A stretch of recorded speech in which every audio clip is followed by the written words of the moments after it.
خدای ورو سوال کړی دی چې د غسل او د اودس چاردام نه بعد موږ په تولیه باندې جسم اندامونه یا جسم وچو نو دا تولیه بیا صفای او که نه یې صفا ځکه چې په دې باندې بدن وچ کړی شو. جواب دا مسله یاده کوي بنیادي او ما د ډیرو درسونو کې عمدة الاحکام مشکات او نور درسونو کې دا مسله بیان کړی چې د غسل او د اودس چاردام نه بعد په بدن چې کومې اوبه پاتې شي یا چې اوبه سسیږي د اوبه پاکې دي دا پلیتې نه دي.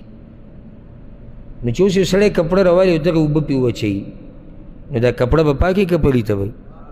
پاکه. ولې پاکه؟ اوبه پاکې بدن د هغه پاک دی. او په دې باندې یو دلیل وښیم صرف یو دلایل پې نور هم دي. حدیث کې دا راځي په صحیح بخاري او صحیح مسلم کې دا حدیث دی. ابو هریره رضی الله عنه وی د مانځه دپاره اقامت وموشو او صفونه برابر کړی شو. رسول صلی الله علیه وسلم مانځه ته م راووتو محراب له راغی. فلما قام فی مصلا نو چې کله رسول صلی الله علیه وسلم په محراب کې ودرېدو ذکر انه جنوب رایت شو ته جنابت په حالات کې یعنی غسل پې لازم دی. فقال لنا مکانکم نو موږ ته اشاره وکړه په خپلو خپلو ځایونو ودرېږي زه راځم. لاړ رسول صلی الله علیه وسلم غسل یې وکړو بیا راغی او د ټولو ته په انتظار د ټولو ته په انتظار دا نه چې مولوي صاحب او امام صاحب یو منټ لیډ شي او ته کله ټوخي کې او کله سټ ګرې او کله یو طرف ته ګوره بل طرف یو منټ او دوه منټه به موږ داسې شي که نه لکه بس یا الله چې ګوره څه چلو شو او دا فیسبوک او دا په دې لارو کوڅو کې پالتو ګرځېده او دا کنځلې او بدرې په ګنټو ګنټو څه پروا یې نه.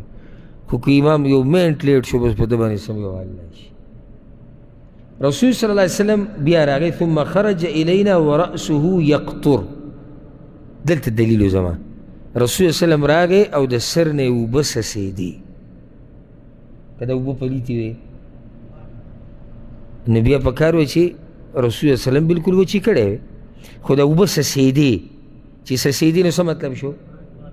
پاکې دي. نو چې اوس دا پاکې اوبه ته په یو کپړه او په تولیه باندې وچې کړې نو دا کپړه او تولیه به صحیح پاکه به وي دا به پلیته نه وي. اوس لکه د یو نیم سړي د تولیې نه هم سم بل مخ یې اخیستی که نه هغې ته بیا سړی ګنده ویلی شي چې یاره څه پاکول یې پکار وي. بعضو خلکو تولیې به لیدلي تاسو هغه رنګ یې اودي او هغه تور ښکاري یا رنګ خړي او هغه شنه شوي ده منډه نو دا اوس ګندګي ده او شریعت موږ ته د طهارت ویلي دي. شریعت پاکي غواړي. نو حاصل د مسلې څه شو؟ کپړه او تولیه سره پاکه ده.